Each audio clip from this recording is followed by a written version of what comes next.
बिस्मिल्लाहिर्रहमानिर्रहीम। अस्सलाम वालेकुम। Welcome to my channel. आज जो हम टॉपिक डिस्कस करेंगे ग्लोबल बिजनेस मैनेजमेंट का है। Entry strategy and strategic alliance means हमें ग्लोबली कब इंटर होना चाहिए, किस मार्केट में इंटर होना चाहिए और क्या क्या बेनिफिट हैं अगर हम कंपटीटर से पहले इंटर होते हैं और बाद में इंटर होते हैं, और क्या क्या इसमें डिसएडवांटेजेस आते हैं। आज हम ये चीज़ें डिस्कस करेंगे। इसके अलावा हम इसमें डिस्कस करेंगे कि मोड्स ऑफ एंट्री कौन कौन सी होती हैं। सबसे पहले जो हमारे पास आता है, what are the basic decision firms makes when expanding globally. Means कि जब एक फर्म ग्लोबली एक्सपेंड करना चाहती हैं तो उसे कौन कौन से बेसिक डिसीजंस लेने चाहिए। Firm expanding internationally must decide which markets to enter, कि कौन सी मार्केट में इंटर होना है, when to enter them and so what scale, कैप इंटर होना है और कौन सा स्केल पे इंटर होना है। Which entry mode to use, कौन सी इंट्री मोड यूज़ करनी है। एक्सपोर्टिंग, लाइसेंसिंग और franchising to a company in the host nation, establishing a joint venture with a local company, establishing a new wholly owned subsidiary, या फिर acquiring N establish enterprise. इनमें से कौन सा modes of entry use करना है, ये किसी भी फर्म को पहले डिसाइड करना होता है। नेक्स्ट जो हमारे पास आता है, what influence the choice of entry modes. Several factor affect the choice of entry modes. कुछ फैक्टर ऐसे हैं जो हमारी एंट्री मोड की चॉइस को अफेक्ट करते हैं। इसमें हमारे पास ट्रांसपोर्ट कॉस्ट आती है, ट्रेड बैरियर्स आते हैं, पॉलिटिकल रिस्क आते हैं, इकोनॉमिक रिस्क आते हैं, कॉस्ट, फर्म स्ट्रेटजीज। ये कुछ फैक्टर हैं जो हमारे एंट्री मोड्स की चॉइस को अफेक्ट करते हैं। The optimal modes varies by situation. What makes sense for one company might not make sense for another. Next हमारे पास आता है, which foreign market should firm enter, कौन सी फॉरेन मार्केट में फर्म को इंटर होना चाहिए। The choice of foreign market will depend on for their long run profit potential. अब फर्म वहीं पे इंटर होगी जहाँ पे उससे लॉन्ग रन प्रॉफिट पोटेंशियल नज़र आ रहा होगा, तभी वो वहाँ पे जाके इंटर होगी। इसके अलावा फेवरेबल मार्केट्स होनी चाहिए। अब फेवरेबल मार्केट्स में क्या क्या चीज़ें आती हैं। और favourable markets are politically stables, वो पॉलिटिकली स्टेबल्स होनी चाहिए। हैव फ्री मार्केट सिस्टम, यानी कि जो मार्केट्स हैं उसमें फ्री मार्केट सिस्टम होना चाहिए, ज़्यादा टैक्स वगैरह ये चीज़ें ना हों। Have relatively low inflation rates, low inflation rates होने चाहिए। Have low private sector depth. Next जो हमारे पास आता है, लेस डिजरेबल मार्केट्स। इसमें क्या क्या चीज़ें आती हैं। All politically unstable. Less desirable market कौन सी होती है, जो पॉलिटिकली अनस्टेबल होती हैं। हैव मिक्स्ड और command economy, have excessive level of borrowing, जहाँ पे बहुत ज़्यादा उधार का ये चीज़ें चल रही हैं, वो लेस डिजरेबल मार्केट्स आती हैं।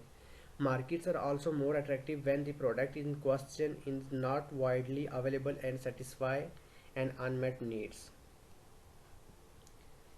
नेक्स्ट जो हमारे पास आता है, when should a firm inter a foreign markets.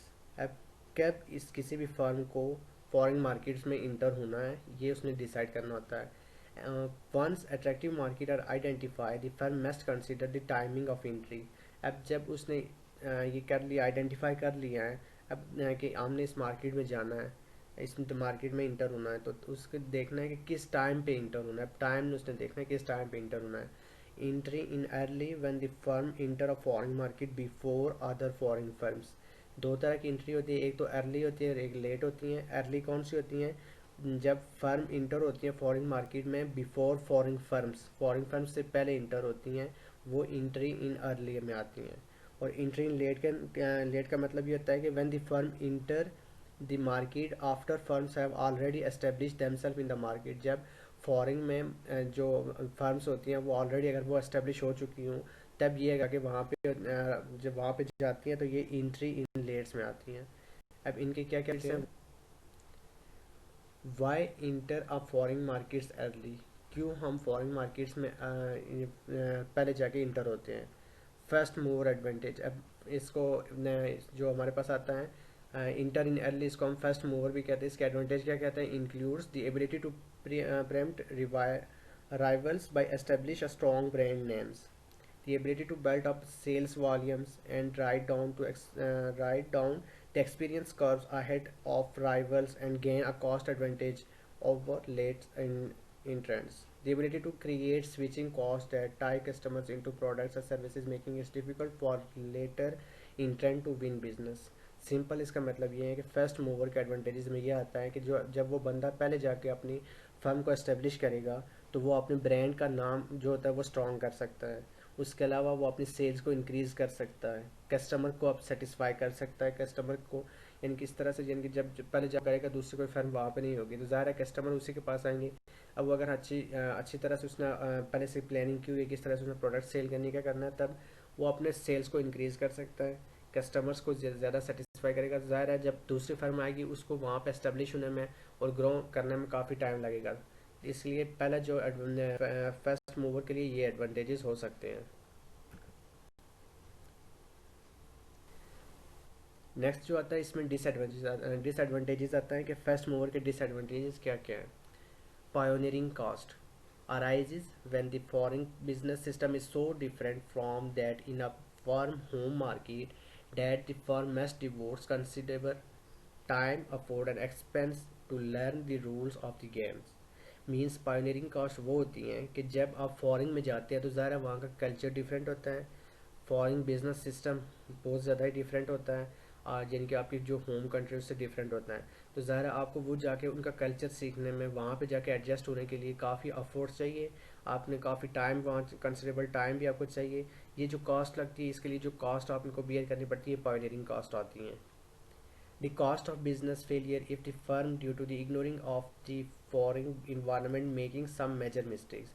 अब कुछ मिस्टेक्स कर लेता है जो फर्म करती हैं जो फॉरेन इन्वायरमेंट को इग्नोर करती हैं, इसके लिए जो कॉस्ट उसको बियर करनी पड़ती है कॉस्ट ऑफ बिजनेस फेलियर होती है। The cost of promoting and establishing a product offering including the cost of educating customers. ये हमारे पास कुछ डिसएडवांटेजेस आते हैं फर्स्ट मूवर के लिए। अब नेक्स्ट जो हमारे पास आता है कि how can firm inter foreign markets. अब जो फर्म इंटर हो रही हैं फॉरेन मार्केट्स वो कौन कौन से मूव्स ऑफ एंट्री यूज़ कर सकती हैं। इसके लिए हमारे पास जो आते हैं 6 डिफरेंट वेज होते हैं। सबसे पहले जो आता है वो एक्सपोर्टिंग आता है, common first step for many manufacturing firms, later firm में स्विच टू अनदर मूड्स। अब जो एक्सपोर्टिंग होती हैं काफ़ी ज़्यादा जो फर्म्स होती हैं वो एक्सपोर्टिंग के स्टेप्स को यूज़ करती हैं। टर्न की प्रोजेक्ट्स, दूसरा जो हमारे पास मोड्स ऑफ एंट्री आता है टर्न की प्रोजेक्ट आता है। इसमें ये होता है कि contractor handles every detail of projects for a foreign clients including the training of operating personnels. इसमें टर्न की प्रोजेक्ट में आता है कि आपका जो प्रोजेक्ट है आप फॉरेन क्लाइंट्स के को हैंडल कर देते हैं, उसको दे देते हैं, वही आपका सारा काम संभाल रहा होता है। लाइसेंसिंग आता है उसके बाद, a licensor grants the rights to intangible property to the licensee for a specified time period and in return receive a loyalty fee from the licensee। इसमें लाइसेंसिंग में आप किसी दूसरे बंदे को राइट्स दे देते हैं कि वो कुछ टाइम के लिए देते हैं कि आप वो ये चीज़ें बनाए और उसके बदले में आप उससे फ़ी चार्ज करते हैं। इसमें patent inventions formulas process designs copyrights trademarks ये चीज़ें आती हैं। नेक्स्ट जो आता है फ्रेंचाइजिंग आता है। फ्रेंचाइजिंग में ये होता है कि specified form of licensing in which the franchiser not only sell intangible property to the franchisee but also in insist that the franchisee agree to abide by strict rules as to how it does business। Means अब जो licence में होता है, licence में जो अब जब आप लाइसेंस दे देते हैं दूसरे बंदे को कि वो ये काम करे तो वो उसके अपनी मर्ज़ी होती है वो काम किस तरह कर रहा है, यानी कि वो अपने रूल्स फॉलो करेगा, आपके रूल्स फॉलो नहीं करेगा। अब फ्रेंचाइजिंग में ये नहीं होता। फ्रेंचाइजिंग में आपने जो रूल्स लगाए होते हैं आप वो उसका पाबंद होता है, स्ट्रिक्टली आपको उसको पाबंद करना पड़ता है कि वो जिस तरह के आपने रूल्स लगाए हुए हैं उस रूल्स को फॉलो करें। Use primary bye service firms. Next जो हमारे पास आता है वो joint venture with the host country firms आता है, a firm that is jointly owned by two और मोर अदरवाइज इंडिपेंडेंट फर्म, यानी कि आप जॉइंट वेंचर यानी कि होस्ट कंट्री में जाके जॉइंट वेंचर कर देते हैं। इसमें मोस्टली जो होता है जॉइंट वेंचर 50-50 पार्टनरशिप में होता है, किसी दूसरे फर्म के साथ आप जाके पार्टनरशिप कर रहे हैं वो जॉइंट वेंचर में आएगा। होली ऑन सब्सिडरी में होता है कि the firm owns 100% of the stocks. इसमें ये होता है कि 100% ऑफ स्टॉक्स करते हैं, ऑन करते हैं। सेटअप और न्यू ऑपरेशन, इसमें आप न्यू ऑपरेशन सेटअप करते हैं। एक्वायर एंड एस्टेब्लिश फर्म्स और या फिर एक्वायर करते हैं फर्म को एस्टेब्लिश करते हैं। ये आज जो हमने टॉपिक डिस्कस किए हैं इसमें ये डिस्कस किए हैं कि हमें जो फॉरेन में इंटर होना चाहिए, कब इंटर होना चाहिए, क्या किस तरह से हमें इंटर होना चाहिए, कौन कौन से एंट्री मोड्स यूज़ करने चाहिए। 6 मोड्स आ गए, आज की वीडियो में इतना ही है। नेक्स्ट वीडियो जो मैं बनाऊंगा उसमें ये जो भी हमने मोड्स ऑफ एंट्री डिस्कस किए हैं इसके एडवांटेजेस और डिसएडवांटेजेस बताऊंगा। Thank you so much for listening.